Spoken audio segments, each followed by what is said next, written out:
अवलिप्तं शशिशुभ्रवर्णं परमासनस्थं सुखदं मुनीन्द्रं वाकायचित्तैः सततं भजेऽहम्। गुरुर्ब्रह्मा गुरुर्विष्णु गुरुर्देवो महेश्वरः गुरुसाक्षात् परं ब्रह्म तस्मै श्रीगुरवे नमः। ध्यानमूलं गुरुमूर्ति पूजामूलं गुरुपदं मंत्रमूलं गुरुर्वाक्य मोक्षमूलं गुरुकृपा। हरि ओम चंडिकाय ओम श्री परमात्मने जय शंभु ओम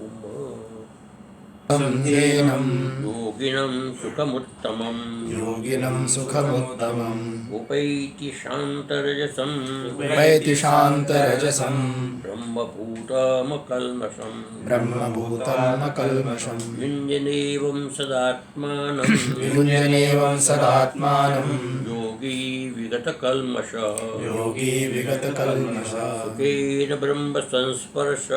सुखेन ब्रह्म संस्पर्श अत्यन्तं सुखमश्नुते सर्वभूतस्थमात्मानं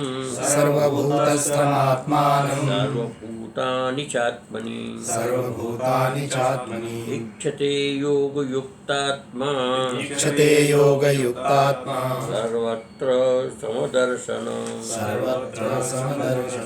यो मां पश्यति सर्वत्र सर्वं च मयि पश्यति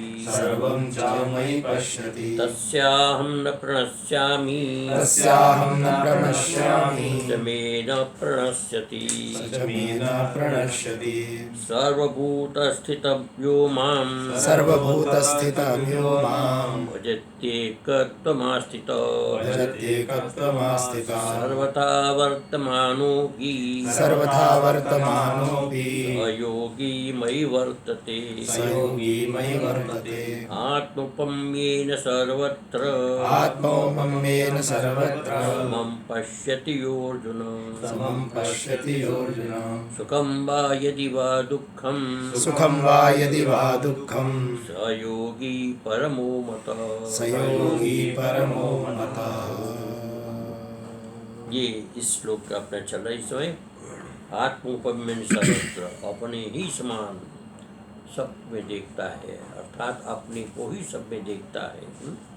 ये अर्जुन, सुख हो या दुख हो समभाव रहता है, ऐसा योगी परम मत, मैंने मेरे लिए वो उत्तम वो योगी है। इस प्रकार से भगवान ने कहा। हम पीछे आए थे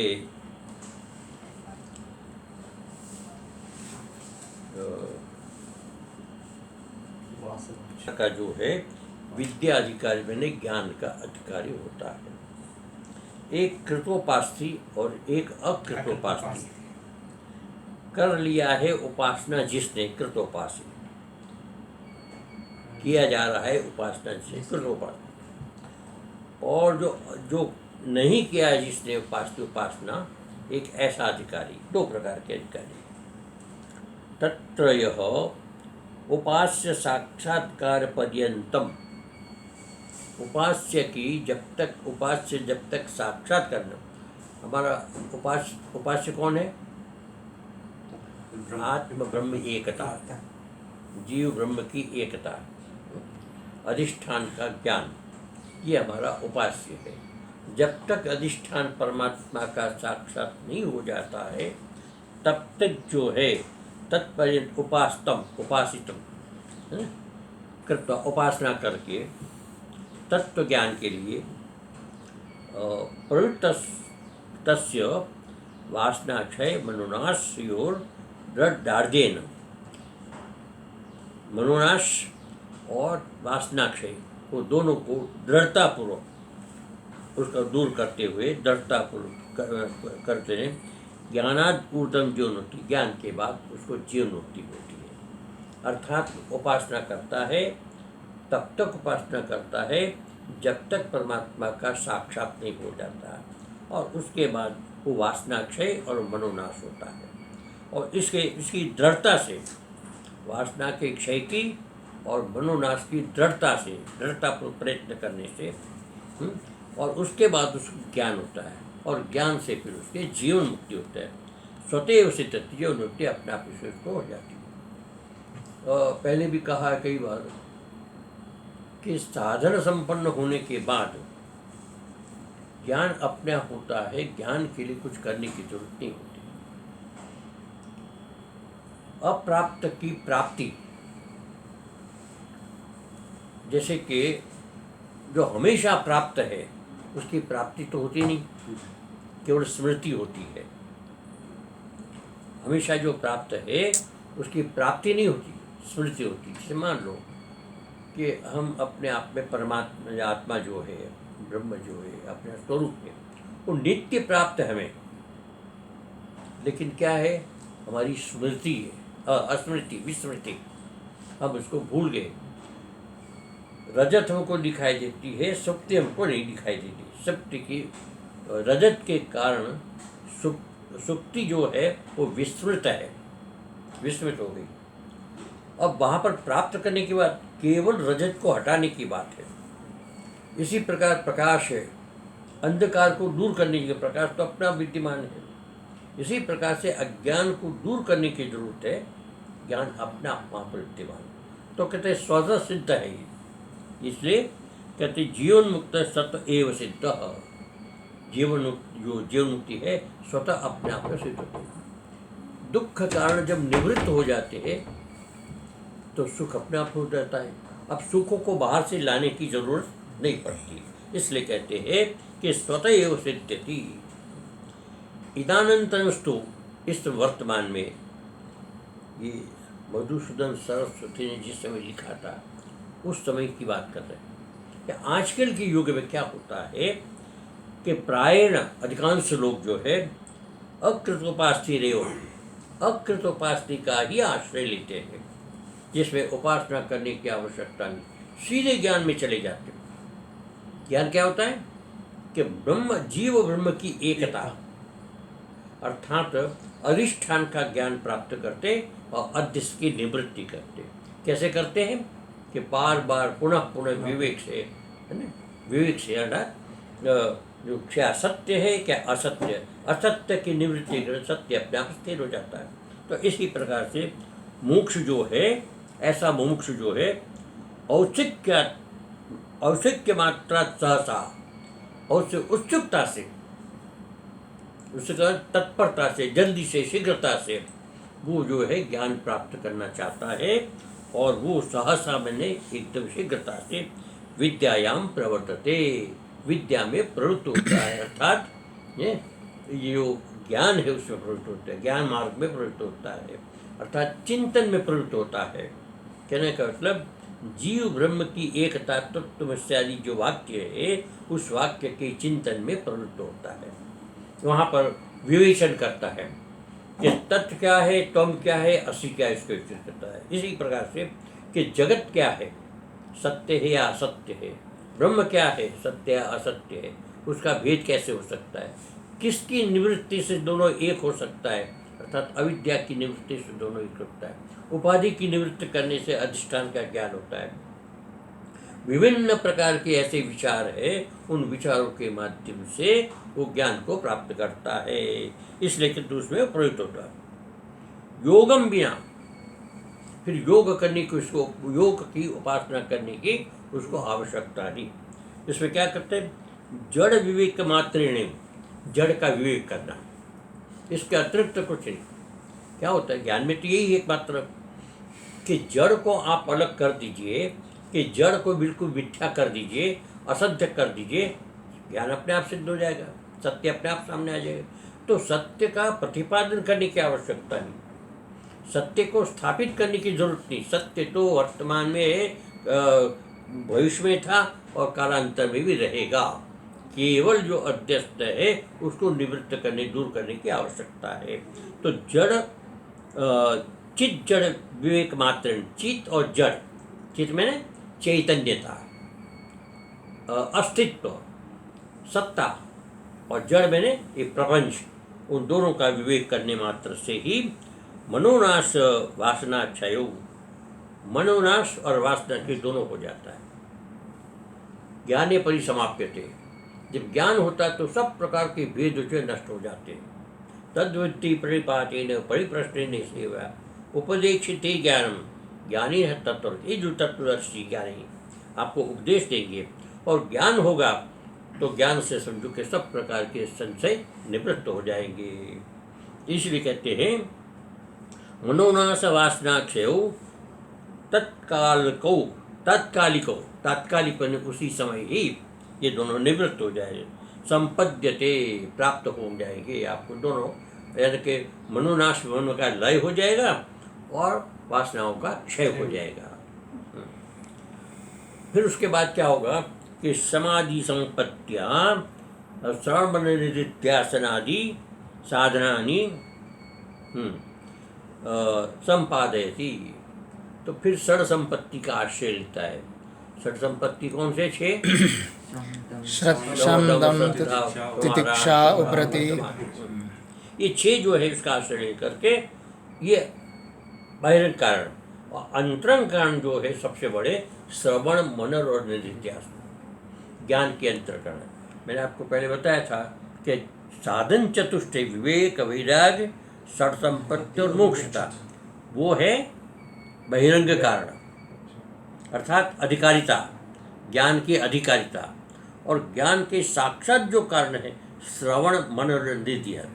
श्रवण ने तत्वमस्ति आदि वाक्यों का श्रवण करना, मन में उसका विश्लेषण करना, और निधिध्यासन निरंतर उसका चिंतन करना। इस प्रकार का चिंतन करते हुए आत्मा की अनुभूति होने लगते हैं और अध्यास की निवृत्ति हो जाती है।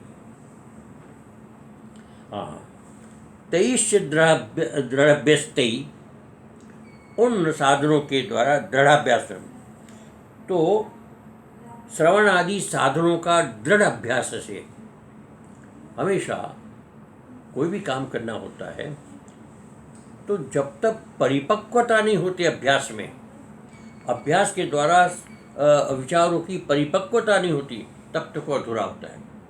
अब जैसे कि हम लोगों को ज्ञान है कि भाई परमात्मा सब जगह पर व्यापक है, जो परमात्मा करता है स्थायी होता है, जो होना होता है निश्चित रूप से होता है।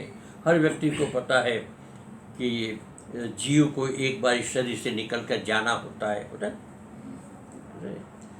लेकिन जिस वक्त हमारे पर घटना घटित होती है, हमारे घर में किसी की मृत्यु हो जाती है, तो हम क्या करते हैं? उस समय विलाप करते हैं, भूल जाते।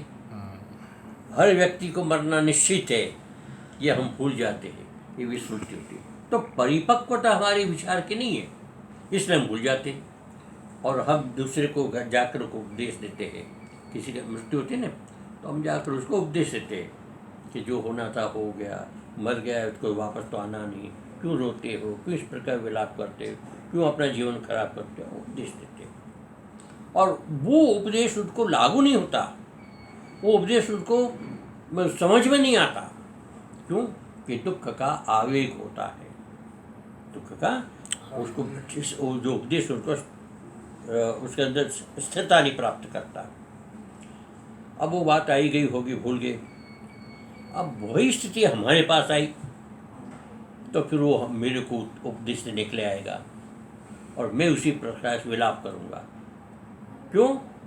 कि स्मृति नहीं, हम इसको विस्मृत कर जाते हैं, हमारे विचारों की परिपक्वता नहीं।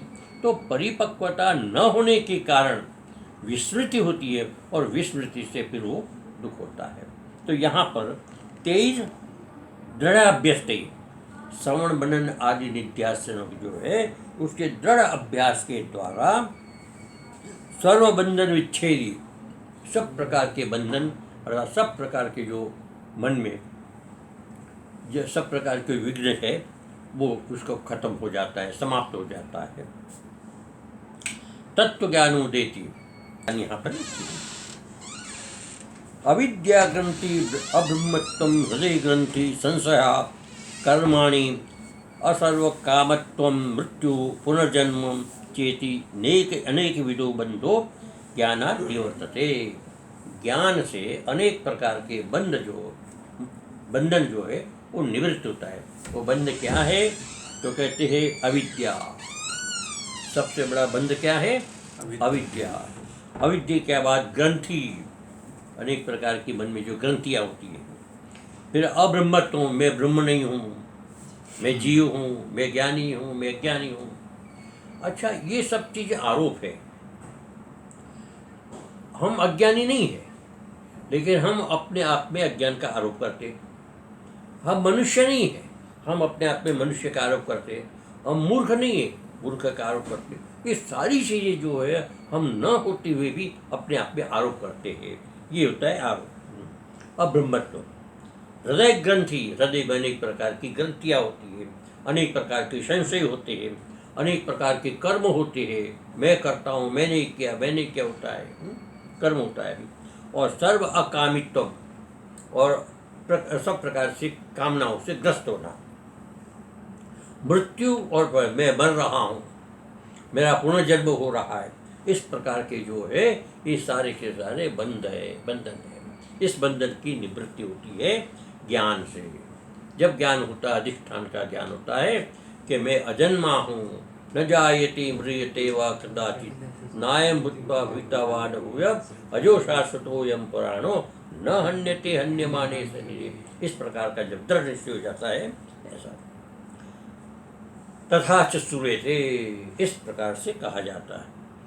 यो वेद निहितम गुहायाम, निहितम गुहायाम, जो गुहा में स्थित है, अर्थात हमारे अंतःकरण में, हमारे हृदय के अंदर जो छुपा हुआ है, या हमारी बुद्धि के अंदर जो छुपा हुआ है, वो वेद वो जानता है। बुद्धि के साथ तादात्म्य से जो रहने वाला, अंतःकरण के साथ तादात्म्य से रहने वाला जो आत्मा है, जो हमारा स्वरूप है, जो चित्त है, चैतन्य है, वो वेद जो जानता है, सो अविद्या ग्रंथि विकृति, वो अविद्या ग्रंथि को विकृत तोड़ देता है, नष्ट कर देता है। वृत्ति, हे सौम्य, इस प्रकार से उसे ज्ञान होता है। ब्रह्मवेद ब्रह्मैव भवति, और जो ब्रह्म को जान लेता है, अधिष्ठान को जान लेता है, वो अधिष्ठान हो जाता है। अधिष्ठान को जान लेता है, वो अधिष्ठान, सारा प्रपंच जो है उस ब्रह्म में अधिष्ठित अध्यस्त है। अब अध्यस्त को हमने जान लिया कि अध्यस्त असत्य है, तो हम स्वयं क्या हो जाएंगे?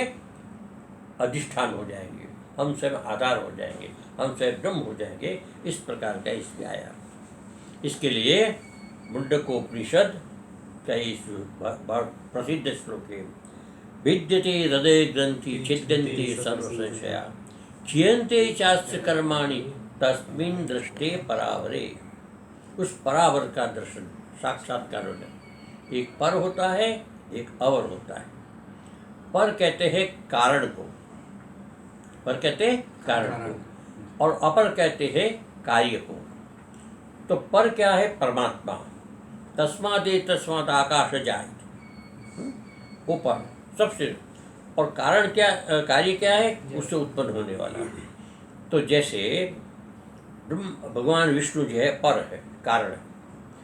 विष्णु किसको कहते हैं? विष्णु व्याप्त। तो व्यापक तत्व जो है सबका कारण है, और उससे से हिरण्यगर्भ उत्पन्न होता है, विराट की उत्पत्ति होती है। ये कार्य है।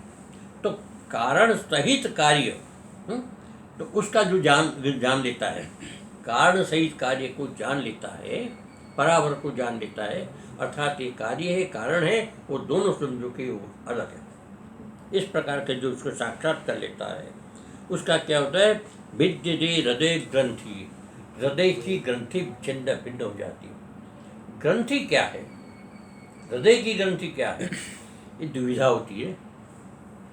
अब जैसे कि हमें शंकर जी की उपासना कैसे करनी चाहिए, है ना? पहले जल चढ़ाना चाहिए या फिर पुष्प चढ़ाना चाहिए, पहले ये करना चाहिए, वो करना चाहिए, पहले परिक्रमा करनी चाहिए, फिर तिलक करना चाहिए। मतलब अलग अलग प्रकार के लोग अपने अपने ढंग से कल्पना करते हैं कि हमें पूजा कैसे करनी चाहिए। जैसे आप षोडशोपचार पूजन करवाते हैं, तो पहले क्या करना चाहिए, जिसको नहीं पता वो पूछते क्या करना चाहिए। तो ऐसी अनेक प्रकार की ग्रंथियाँ, कर्म करने में अनेक प्रकार का विकल्प जो है ग्रंथि है। वो सारे विकल्प से समाप्त हो जाते हैं। दूसरा आता है भिद्यते हृदय ग्रंथि छिद्यन्ते सर्व संशया। संशय, क्या मैं हूँ या नहीं हूँ, ये संशय, मैं हूँ या हम अस्मि न, मैं हूँ या नहीं हूँ, इस प्रकार का संशय होता है, एक संशया। अस्य कर्माणि क्षीयन्ते, इसके कर्म जो है नष्ट हो जाते हैं, सारे कर्म नष्ट होता है। तो परावर्त के साक्षात होने के बाद, अधिष्ठान कारण और कार्य का पता चलने के बाद, अब पता क्या चलेगा कि कारण है, एक कार्य है। कारण सत्य है, कारण सत्य है, कार्य असत्य है। परिवर्तन। अर्थात कारण स्थायी है और कार्य जो है अस्थायी है। जब इसका साक्षात्कार हो जाता है तो सारा झंझट जो अपने आप निवृत्त हो जाता है, कुछ रहता ही नहीं। जितने भी नाम रूपात्मक है, जितने भी क्रियाकलाप है, वो सारे का असत्य हो जाते हैं और यहाँ पर फिर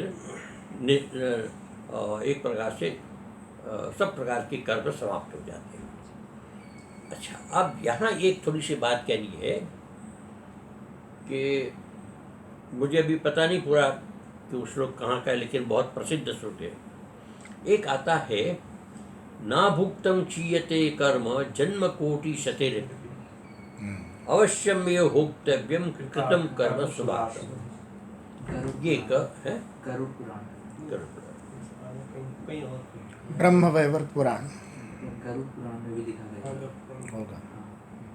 तो ये जो श्लोक है, इसका अर्थ होता है अवश्यम ये भोक्तव्यम कृतम कर्म, जो हम कृत कर्म किए जाते हैं, शुभ या अशुभ, उस कर्म का भोग हमको अवश्य करना पड़ता है। ना भुक्तम क्षीयते कर्म, बिना भोगे कर्म का क्षय नहीं होता है। पर यहाँ कौन से कर्म है कि जो भी कर्म करते हैं, शुभाशुभ जो भी कर्म है। और जो दग्ध किया जाता है, वो मैं बता तो इसका। अब कर्म क्या होता है, कर्म तो कर्म है, कर्म भोगना पड़ेगा। और दूसरा कहते हैं क्षीयते चास्य कर्माणि, यहाँ पे आया कि सारे कर्म उसका क्षीण होता है, नष्ट हो जाते हैं। तो दोनों विरुद्ध हुआ ना, बिना भोगे कर्म खत्म नहीं होता और उससे ज्ञान प्राप्त होने के सारे कर्म नष्ट हो जाते हैं। और इसमें जैसे अभी कहा कि ज्ञाने परिसमाप्यते है, दग्ध भाव को प्राप्त हो जाता है, कर्म समाप्त हो जाता है। कर्म नाश नहीं होता, जैसे मैंने पहले बताया था कि कर्म दग्ध भाव को प्राप्त होता है। इसका अर्थ हुआ कि कर्म बीज देना निवृत्त कर देता है, कर्म निवृत्त नहीं होता है। लेकिन किसके लिए कर्म अंकुरित होना निश्चित रुक जाता है कि जिसको ज्ञान हो जाता है, उसके साथ कर्म का संबंध विच्छेद हो जाता है। अब विच्छेद होकर के कर्म विच्छेद हो जाता है उस ज्ञानी से, तो विच्छेद होकर बैंक में जमा हो जाता है, एक जगह पर वो जमा हो जाता है। जमा होकर कर्म हमेशा रहता है, बना रहता है, नष्ट नहीं होता है, कर्म कभी नष्ट नहीं होता है। जैसे इसके कहने साथ ना भुक्तम क्षीयते कर्म जन्म कोटि शतवे, वो कर्म नष्ट नहीं होगा। अब कर्म नष्ट नहीं होगा तो कर्म बना रहेगा। अब उस कर्म का प्रयोजन क्या होगा, तो कहते हैं संसार में दो प्रकार की व्यक्ति होती है, एक अच्छे व्यक्ति होते हैं, एक बुरे व्यक्ति होते हैं, दो प्रकार से। तो अच्छे व्यक्ति जो होते हैं उसकी आप प्रशंसा करोगे तो उसके जो अच्छे कर्म है, उसका पुण्य जो है, उसका जो इंटरेस्ट है, वो आपको मिलेगा। ऐसे इसीलिए हम लोग क्या करते, महापुरुषों की स्तुति करते, इसलिए करते महापुरुष कि उन्हें उनके पुण्य स्मरण करने से, उनके अच्छे कर्म स्मरण करने से उसका पुण्य का कुछ भाग हमको मिलता है। उनको तो कर्म से कोई लेना देना है नहीं, कर्म उसका है, बड़े बड़े उसका ब्याज बन रहा है, उस ब्याज से हमको कुछ अंश मिल जाता है। दूसरा होता है कि संसार में कोई ऐसा व्यक्ति नहीं जिसकी उससे निंदा ना होती हो, है? कोई ऐसा व्यक्ति नहीं। बड़े बड़े ईश्वर का भी निंदा होती है, भगवान की भी निंदा होती है, लोग करने वाले करते। तो जो ऐसे महापुरुष है या कोई सामान्य व्यक्ति है, हाँ, जो महापुरुष है, जो कर्म से निवृत्त हो चुके हैं, ऐसे कर्म का उसका जो बुरे कर्म है, यानी जो जीवन में कोई ना कोई ऐसे बुरे कर्म हो जाते हैं, चाहे महापुरुष भी हो, इस जन्म में तो पूर्व जन्म में, उससे पूर्व जन्म, उससे पूर्व जन्म, कुछ इस प्रकार के कर्म संचित उनके होते हैं। तो इस प्रकार के कर्म भी रहते हैं। आप कोई निंदा करने वाला है तो निंदा करने वालों को उसके पाप कर्म का संचित ब्याज जो है वो उसको प्राप्त होता है। तो निंदा करने वाले को पाप मिलता है और स्तुति करने वाले को पुण्य मिलता है, कर्म का नाश नहीं होता है। इस प्रकार से ये दोनों का समन्वय से किया जा सकता है। तो कहने का तात्पर्य कि ये जो कर्म है, ये जो हमारी परंपरा है कि किसी की निंदा न करना, ये हमारी परंपरा है कि किसी की निंदा मत करो। लेकिन कभी कोई ऐसा दिखता है किसी के अंदर दोष, तो दोष की विवेचना तो करनी होती ना, करते। तो जिसका हम हित चाहते हैं और जो हमारी बात मानने के लिए राजी है, उनको हम समझा सकते हैं, उनको कह सकते हैं। लेकिन निंदा किसको कहते हैं? उसके पीठ पीछे करना, अर्थात तो उनका कोई प्रयोजन नहीं होता, केवल उसको बदनाम करना, ये निंदा है। यदि उसके सामने उसको समझाने करके भी तुम्हारा दोष है, इस प्रकार ऐसे तुमको करना चाहिए, ये निंदा नहीं थी, आलोचना होती है। आलोचना और निंदा में बड़ा अंतर होता है, इसलिए यहाँ पर इसका समाधान होता है। और इस प्रकार से फिर विषय पर सत्यम ज्ञानम अनंत ब्रह्म, ज्ञान क्या है? ज्ञान सत्य है, त्रिकाराबाध्य है, ज्ञान अनंत है और ज्ञान ब्रह्म बने व्यापक है। अनंता वही वेदा, वेद बने ज्ञान, अनंत बने इसका कोई अंत नहीं है। अंत में संख्या से नहीं है, उसके विस्तार से। अनंत बने एक होती संख्या, असंख्य कहते हैं। तो ये अनंत का मतलब इसका कोई ज्ञान का अंत नहीं है, इतना विस्तृत ज्ञान है और व्यापक ज्ञान है। यो वेद निहितम गुहाम परमे व्योमन, यो वेद जो जानता है, निहितम गुहायाम हमारी बुद्धि में, हमारे अंतःकरण में जो निहित है, उसको वेद जो जानता है, परमे व्योमन, ये जो परम जो है सर्वश्रेष्ठ, उसको जो जानता है, सो अश्नुते सर्व कामान सह, वह अश्नुते मैंने उपभोग करता है, सर्वान कामान, सब प्रकार की कामनाएं। अर्थात उपभोग करने का अर्थ होता है कि वो सर्वथा तृप्त हो जाता है, इसको किसी प्रकार की कामना की अपेक्षा ही नहीं होती, किसी प्रकार की कामना उसमें होती नहीं, तृप्त हो जाता है, आत्मतृप्त। तो ऐसा व्यक्ति बन जाता है जिसको ज्ञान हो जाता है, फिर इसमें कामना का कोई अवसर नहीं होता है। तमेव विद्युता अतिमृत्युमेति, उसको जान लेता है, अतिमृत्युमेति, मृत्यु का अतिक्रमण कर लेता है, अर्थात इसके बाद उसको जन्म लेने की जरूरत नहीं पड़ती है। यस्तु विज्ञानवान भौत्य मनस्क सदा शुचि, सतु तत्पदमाप्नोति न स भूयो विजायते, तस्मात् भूयो न जायते। यस्तु विज्ञानवान, जो ज्ञानवान होता है, जिसने तत्व को यथार्थ रूप से जान लिया। अमनस्क, जिसका मन निर्मनस्क हो गया है, जिसका मन शांत हो गया है, जिसका मन लीन हो गया है, जिसका मन लय को प्राप्त हो गया है, सदा शुचि, ऐसा जो पवित्र, जिसमें किसी प्रकार का दोष, निर्दोष समेत तमम ब्रह्म, सब प्रकार से दोष से निवृत्त ऐसा ब्रह्म हो गया है। सतु तत्पदमाप्नोति, वह उस पद को प्राप्त कर लेता है, उस परमात्मा के पद को प्राप्त करता है।